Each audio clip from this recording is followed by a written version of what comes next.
کہ کم سے کم ہم کافروں کو یہ تو کہہ سکیں بدبختو یہ ظلم تو بند کرو، مدد کے لیے اگر نہیں پہنچتے. یہ جملہ میری اور آپ کی حکمرانوں کی زبان پہ نہیں آ رہا. اب کس سے گلہ کریں پھر؟ ملک شام میں کیا ہو رہا ہے؟ یہ فلسطین میں کیا ہو رہا ہے؟ یہ غزہ میں، کشمیر میں، برما میں کیا ہو رہا ہے؟ برما میں تو یومیہ 70 ہزار لوگوں کو زندہ جلایا گیا ہے، زندہ جلا دیا گیا 70 ہزار لوگوں کو یومیہ. ان کو پتا ہے حکمران بے غیرت ہیں، ان کو نہیں ٹینشن، یہ نہیں اٹھیں گے. ایسی ان کو بے غیرتی کی گولی دی ہوئی ہے ہمارے مسلم حکمرانوں کو، سب سوئے ہوئے. حماس والوں کا پیغام پہنچا یہ پاکستان والوں کو، سنو بھائی، وہ کہہ رہے ہیں ہمیں پاکستانی عوام سے کوئی گلہ شکوہ نہیں ہے، یہ ہماری مدد کر رہے ہیں مال کے ذریعے سے بھی، دعاؤں کے ذریعے سے بھی، جو ان کے اختیار میں ہے وہ کر رہے ہیں. ہمارا گلہ 57 ملکوں کے مسلمان حکمرانوں سے ہے کہ جنہوں نے اپنی ایک کمیٹی بنائی ہوئی ہے اور ہمارے لیے آنا تو دور کی بات، کافروں کو پیغام بھی نہیں دے رہے، کافروں کو دھمکی بھی نہیں دے رہے، کافروں کو منع بھی نہیں کر رہے. کہ ہمارا سب سے بڑا المیہ اور سب سے بڑا دکھ اور سب سے بڑا شکوہ ان حکمرانوں سے ہے. اللہ تو ان کی مدد کر رہا ہے، میڈیا کچھ دکھاتا ہے لیکن اللہ ان کی مدد کر رہا ہے. 44,000 فوجی ہیں حماس والوں کے. کتنے بھائی؟ 44,000. اور میدان میں 18,000 ہیں، باقی ریزرو رکھے ہوئے ہیں. اور ایک بات اور بتاؤں آپ کو، اللہ اکبر، میں قربان، اللہ کے نبی نے ایمان، شام کے ایمان والوں کی تعریف کی ہے کہ ایمان ہو تو شام والوں کا، اس میں یہ غزہ فلسطین بھی آتا ہے، ایمان ہو تو یمن والوں کا. حضرت آدم علیہ السلام سے لے کر حماس کی فوج تک، اور ہو سکتا ہے کہ حماس سے لے کر قیامت تک ایسی کوئی فوج نہ آ سکے سوائے حماس والوں کے، کہ جس کے 44,000 جوان ہیں اور 44 کے 44,000 حافظ قرآن ہیں، سارے ہی حافظ قرآن ہیں. اور وہ حفظ کرتے ہی اسی بنیاد پر ہیں کہ میں نے میدان جہاد میں جا کے اللہ اس کے رسول کے نام پہ لڑنا ہے. اس بنیاد پہ وہ قرآن حفظ کرتے ہیں، اس بنیاد پر وہ اپنے بچوں کی تربیت کرتے ہیں. بچوں کی دوڑ لگی ہوئی ہے کہ میں نے حافظ بننا ہے، اس لیے نہیں کہ تراویح سنانی ہے، حافظ بننا ہے کہ میں نے میدان جنگ میں جا کے اللہ کے نام پہ شہادت کا جام پینا ہے، میں نے رسول اللہ کے دین کے لیے جان قربان کرنی ہے، بیت المقدس کی حفاظت کے لیے میں نے کٹنا ہے، اپنی ماں بہن بیٹی کے سامنے میں نے دیوار بننا ہے چاہے میرے وجود کے ٹکڑے ہو جائیں. اس لیے وہ حفظ کر رہے. ایسی فوج قیامت تک شاید آ جائے، وہ لڑیں. پوری دنیا اس وقت حیران ہے کہ چند نہتے لوگ جن کے پاس ہیلی کاپٹر بھی نہیں، جہاز بھی نہیں، نہ ڈرون کے پاس، پوری دنیا کا وسائل اسرائیل کے پاس، پوری دنیا کا کفر پھر ان کے ساتھ اکٹھا ہوا ہے. اسرائیل کی فوج فلسطین میں، امریکہ کی فوج فلسطین میں، اور یو کے کی فوج فلسطین میں، پھر وہ نیٹو تک بنی ہوئی ہے جو افغانستان کے خلاف کٹی ہوئی تھی. سارے بے ایمان پھر کٹے ہیں، ان 18,000 کا مقابلہ نہیں کر پا رہے. اللہ صرف پاکستان والوں کا تو نہیں ہے نا جی، نہ اللہ میرے آپ کا محتاج ہے یا نہ ہمارے حکمرانوں کا محتاج ہے. اللہ تھپڑ مار رہا ہے ایک ایک حکمران کے ضمیر پر کہ وہ بغیرت ہو، تم نہیں آؤ گے تو کیا میں مر گیا ہوں، میں کہیں اور چلا گیا ہوں، یا میری قدرت ختم ہو گئی ہے، یا میں تمہارے سامنے عاجز نہیں. تمہارا امتحان تھا، تم امتحان سے فارغ ہو چکے ہو، تمہارا حساب میرا حساب قیامت کے دن ہوگا. ایک ماں کہنے لگی کہ بچے شہید ہوئے نا، کہنے لگی میرا بچہ حسن حسین سے تو عزیز نہیں تھا، اگر اللہ کے نام پہ قربان ہو گیا ہے. ایک ماں نے یوں بچہ اٹھایا آسمان کی طرف اور کہہ رہی یا اللہ اگر تو اس کی شہادت پہ راضی ہے تو میں اور بچے پیش کرنے کو بھی تیار ہوں. کہ وہ حسین کا جملہ مجھے یاد آیا جب وہ 2 سال کا عبداللہ ان کی گود میں شہید ہوا تھا، تو اس حضرت حسین نے حضرت عبداللہ کا یوں خون لے کے اللہ کی بارگاہ میں کہا تھا یا اللہ اگر تو اس پر راضی ہے حسین بھی راضی ہے. یہ وہ ایمان کی داستانیں تازہ کر رہی ہیں میری امت کی مائیں اور بہنیں، جو ہم حکمران غیرت بننے کی کوشش کر رہے ہیں جو ہے نہیں، ان کی غیرت کو جھنجھوڑ رہے ہیں۔ چلو بھئی، یہ تو حضور کی بات ہوگی، تابعی کی بات ہوگی۔ اب ایک ایسے شخص کی بات کرتا ہوں، آخری بات۔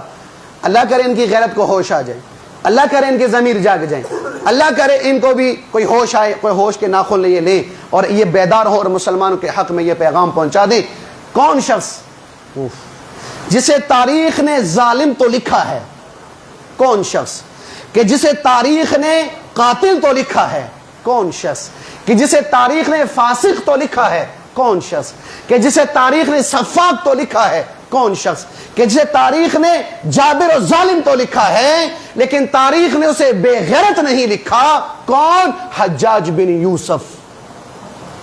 حجاج بن یوسف ایسا شخص ہے کہ تاریخ نے اس کو ظالم لکھا، جابر لکھا، فاسق لکھا، سفاک لکھا، قاتل لکھا، لیکن اٹھاؤ جاؤ تاریخ پڑھ لو، اللہ کی قسم حجاج بن یوسف کو تاریخ نے بے غیرت نہیں لکھا۔ کیسے؟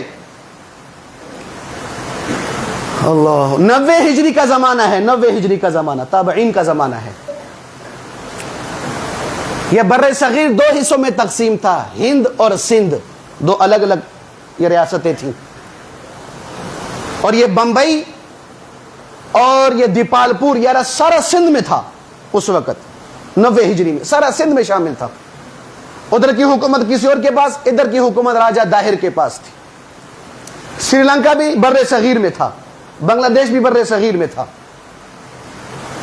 تو 90 ہجری میں ہند میں اسلام آ چکا تھا، اسلام آ چکا، داخل ہو چکا تھا۔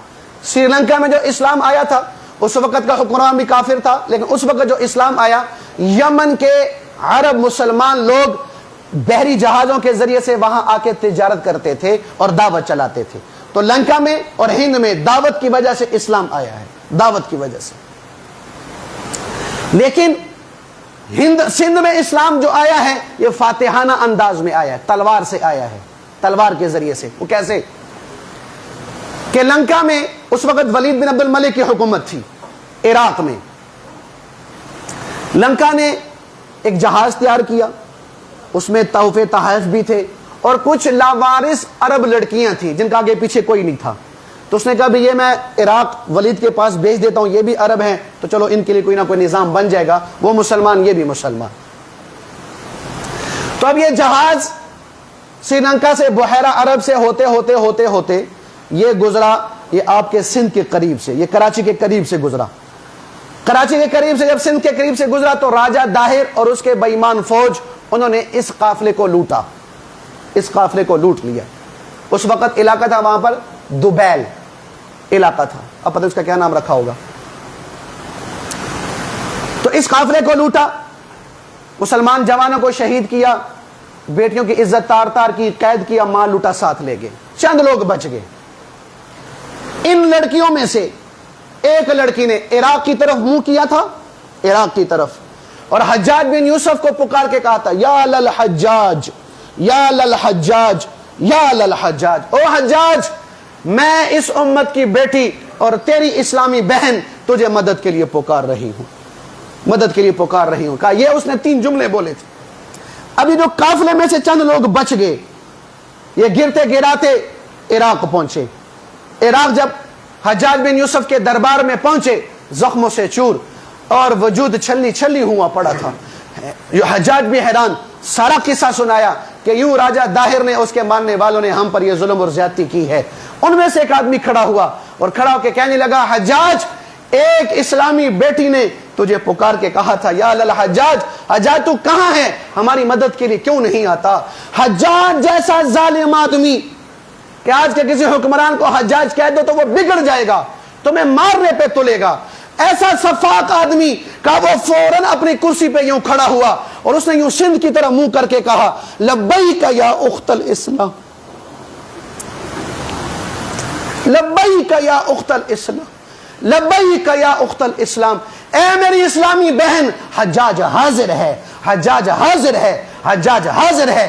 وہیں کھڑے کھڑے اس نے قسم اٹھا کے کہا کہ اب بیوی کے پاس جانا بھی میرے لیے حرام ہے، بستر پہ سونا بھی میرے لیے حرام ہے جب تک میں اس بیٹی کی فریاد کو نہیں پہنچ جاتا۔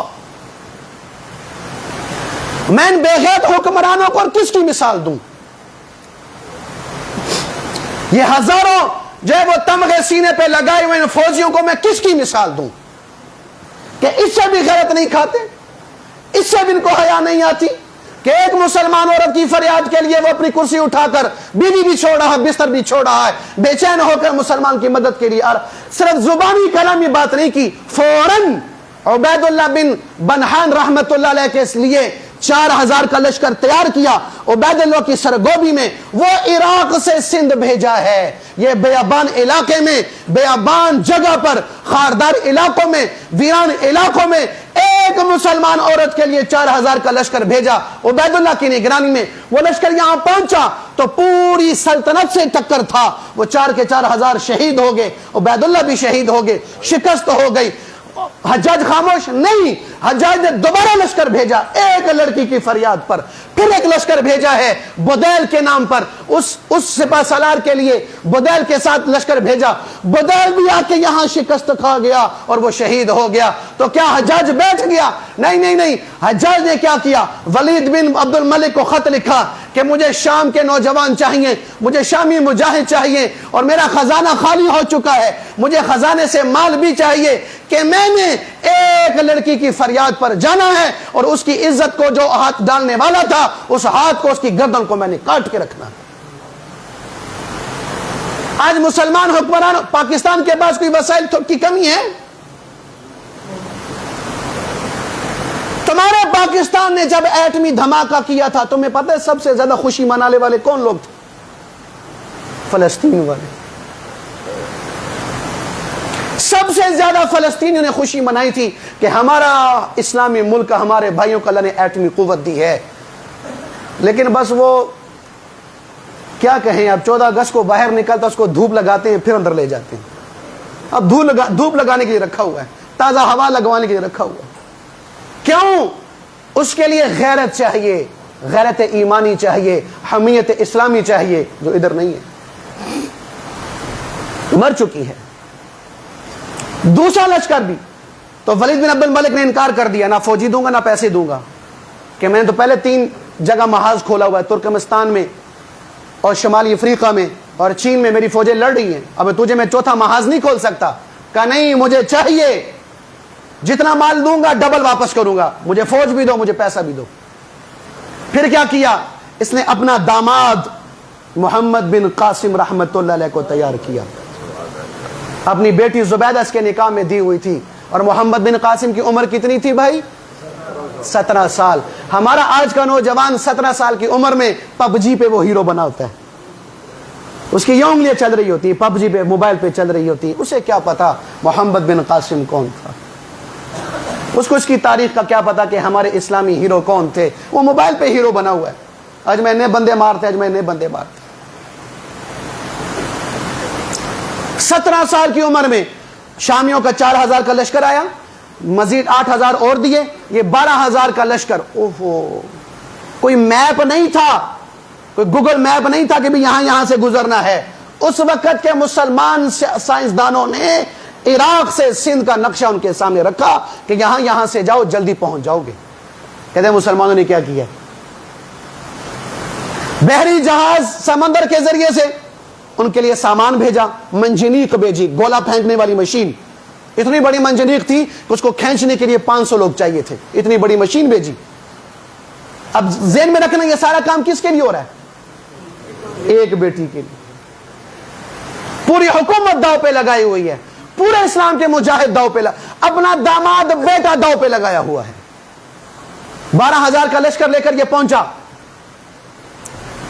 اب یہاں پر بدیل نامی ایک علاقہ تھا، اس کو یہ سارے بت پرست تھے، ان کا بہت بڑا قلعہ تھا، اس قلعے کے اوپر اس نے بہت بڑا جھنڈا لگایا ہوا تھا، اور ان کا یہ عقیدہ تھا کہ جب تک یہ جھنڈا قائم ہے ہم شکست نہیں کھا سکتے، یہ جھنڈا گرے گا تو ہم شکست کھائیں گے، ہم شکست کھائیں۔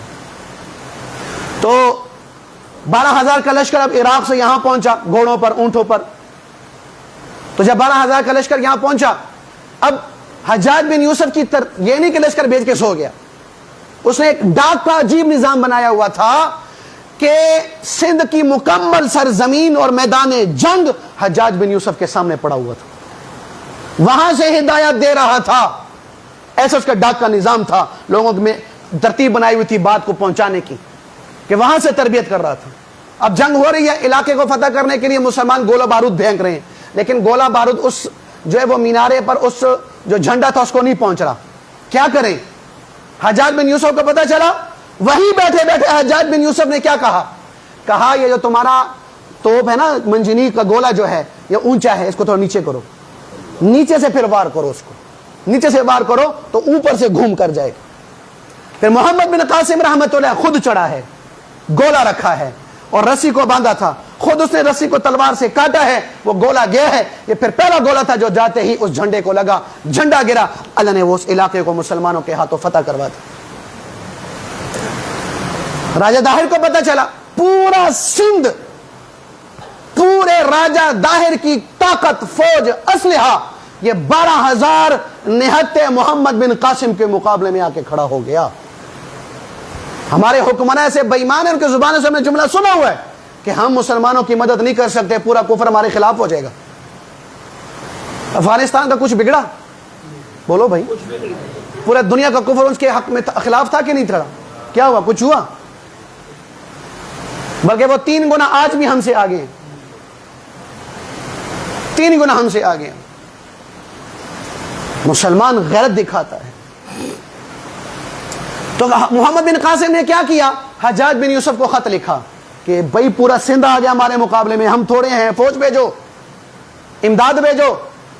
اب سنو، ظالم ترین آدمی کا خط واپس آیا ہے، ظالم ترین آدمی کا، حجاج کا خط واپس آیا. اس نے کہا دیکھو، میں نے حضور نبی کریم علیہ الصلوۃ والسلام کا فرمان سنا ہے کہ جس فوج میں مسلمانوں کے 12,000 فوجی مجاہد ہوں، 12,000، وہ فوج تعداد کی وجہ سے کبھی شکست نہیں کھا سکتی. اور تمہارے 12,000 ہیں، تم 12,000 تعداد کی وجہ سے شکست نہیں کھاؤ گے. ہاں یہ کرو کہ اب تم نے پیچھے مڑ کے نہیں دیکھنا کہ تمہاری مدد کے لیے نہ میرے پاس فوجی ہے نہ میرے پاس پیسہ ہے، نہ فوجی بھیجوں گا نہ پیسہ بھیجوں گا. اپنی فوج کو اکٹھا کرو، اس کو اللہ اس کے رسول کی محبت یاد دلاؤ، آخرت یاد دلاؤ، اللہ اس کے رسول کے نام پہ مرنا اس کو یاد دلاؤ، جنت کے نغمے اس کو سناؤ، جنت کے نغمے اس کو سناؤ. یعنی کیا مطلب؟ کہ مر جانا، واپس نہیں آنا جب تک میری اس بیٹی کا بدلہ نہ لے لیا جائے. محمد بن قاسم نے پھر کیا، پھر یہ روڑی جو سندھ کے قریب روڑی آتا ہے، یہاں پر دریا سندھ پھیل جاتا ہے، اس کو کراس کر کے پھر راجہ داہر کے ساتھ جنگ ہوئی ہے، مسلمانوں کو اللہ نے فتح دی ہے، کافروں کو اللہ نے بھرا غرق کیا ہے، راجہ داہر بھی قتل ہوا ہے. بنیاد کیا بنی؟ ایک عورت کی پکار، ایک عورت کی پکار. آج اب کس چیز کی؟ کیا تمہارے یہ کون سا کرکٹ کا ہوا تھا یار، اس کو کیا کہتے ہیں، PSL، اس میں کیا کیا مسلمانوں نے؟ KFC کے ساتھ معاہدہ ہوا کہ نہ ہوا؟ فلسطین زندہ باد کا نعرہ لگا؟ فلسطین کا جھنڈا لے جانا منع تھا کہ نہیں تھا؟ تو ہمارے پاکستانی عوام کو بھی تو غیرت کھانی چاہیے تھا نا، وہ اس PSL کا بائیکاٹ کر دیتے. کوئی کیا بائیکاٹ؟ لاہور میں جتنے میچ ہوئے ہیں یہ تمہارے سارے لاہوری وہاں پر جا کے بیٹھے ہیں، ان کو شرم نہیں ہے وہاں پر بیٹھتے ہوئے. اسلام آباد میں جتنے میچ ہوئے سارے مسلمان وہاں پر بیٹھے ہیں، ان کو شرم نہیں ہے وہاں پر بیٹھتے ہوئے. اب کس کا رونا رو رہے اور کس کا رونا چھوڑ دے؟ اب جب میچ ختم ہو گیا، ہر کھلاڑی کے جیب میں پیسے چلے گئے، KFC نے پیسے لوٹ لیے، اب ان لوٹے ہوئے پیسوں سے وہ مسلمانوں کا خون جا کے چوسے گا. اب پھر اسلام آباد والوں کو فلسطین کا جھنڈا نظر آ گیا. اللہ کی قسم یہ سب سے بڑی بے غیرتی اور سب سے بڑی منافقت ہے جو اس امت کا پاکستان کا مسلمان کر رہا. آ جا کے گالیاں ہم مولویوں کو پڑتی ہیں کہ مولوی فضل الرحمان نے کیتا ہے، مدارس والوں نے کیا کیا ہے، علماء کیا کر رہے ہیں. مجھے ایک پینٹ شرٹ والا کوئی آدمی بتا دو، ایک کوئی سیکولر بتا دو، ایک کوئی یہ لبرل بتا دو کہ جس نے فلسطین کے حق میں کوئی جلسہ جلوس کیا ہو یا فلسطین کے حق میں چندہ اکٹھا کر کے وہاں پیسے پہنچائے ہو. ایک آدمی مجھے بتا دو. لیکن یہ زبان کتے کی طرح بھونکتی ہے مسلمانوں کے خلاف، علماء کے خلاف. مفتی تقی عثمانی صاحب نے اربوں روپیہ آج تک وہ روزانہ کی بنیاد پر تاجروں کو اکٹھا کر کے کنونشنیں کر کے پروگرام کر کے فلسطین کے لیے محبت کو بیدار و زندہ رکھ رہے ہیں کہ کہیں فلسطین کے مظلوموں کی فریاد ہمارے اپنے کاموں کے بنیاد میں دب نہ جائے. اربوں روپیہ فنڈ کر کے دیا ہے. مفتی تقی عثمانی صاحب مولوی نہیں ہے. 2.25 ارب روپیہ مولانا فضل الرحمان خود جا کے دے کر آئے ہیں اور کہہ رہے کہ میں فضل الرحمان کی حیثیت سے نہیں آیا, میں ایک مسلمان ہونے کی حیثیت سے تمہارے پاس آیا ہوں کہ میں بھی مجاہد ہوں. ہے کسی حکمران میں جرت یہ کر سکے؟ وہ ساحل الدین کو میں سن رہا ہوں, ایسا بےایمان بےغیرت آدمی ہے, کہہ رہے جی اس وقت فلسطین کے جو ہے وہ جو ظلم ہو رہا ہے اس میں سب سے بڑی آڑ, سب سے بڑی رکاوٹ مدارس والے. ایسے کتے ہم پر بٹھائے ہوئے ہیں, چھوڑے ہوئے ہیں میرے آپ کے ذہن کو خراب کرنے کے لیے, علماء سے متنفر کرنے کے لیے, مدارس والوں سے متنفر کرنے کے لیے, مساجد والوں سے متنفر کرنے کے لیے. کوئی ایک ایسا میں کون سی چیز چھیڑوں جہاں پر علماء آگے نہیں ہو رہے. یہ سیلاب آیا تھا آپ کا یہ سندھ میں, تو سب سے پہل کن لوگوں نے کی تھی؟ مدارس والوں نے. زلزلہ آیا تھا آپ کے KPK میں, پہل کس نے کی تھی؟ مدارس والوں نے. بعد میں پھر دنیا دار لوگ بھی آئے, تاجر بھی آئے. پہل علماء کر رہے ہیں. کیوں؟ انہی کے اندر غم ہے امت مسلمہ کا, اور کسی کے نہیں ہے. یہ ذہن میں رکھنا بھائی, کہ جن لوگوں کو آپ ووٹ دے کر اوپر بٹھاتے ہو نا کہ یہ تمہارے مسیحا ہوں گے, اللہ کی قسم اس خواب سے جاگ جاؤ, اس خواب سے جاگ جاؤ. یہ دنیا کا سب سے بڑا جھوٹ ہے کہ جن کو تم ووٹ دے کر اوپر بٹھاتے ہو یہ کل کو تم پہ ظلم ہوگا, تمہارے ساتھ کھڑے ہوں گے. نہیں ہوگا. اسلام والے, ایمان والے ہی تمہارے حق میں ہیں, اور کوئی نہیں ہو سکتا. اس لیے بھائیو, میرے آپ کے بس میں 2 چیزیں ہیں, دعا کرنا اور اللہ توفیق دے تو مالی تعاون کرنا. اور ان کا ہم سے گلہ بھی نہیں, جیسے میں نے عرض کیا گلہ ان لوگوں سے ہے. اللہ پاک ان کو غیرت عطا فرمائے, ان کو حمیت عطا فرمائے, تاکہ ہمارے مسلمان مظلوم جہاں پر بھی ہیں اللہ پاک ان کو فتح نصیب فرمائے. اللہ کی بارگاہ میں عمل کی توفیق دے. اچھا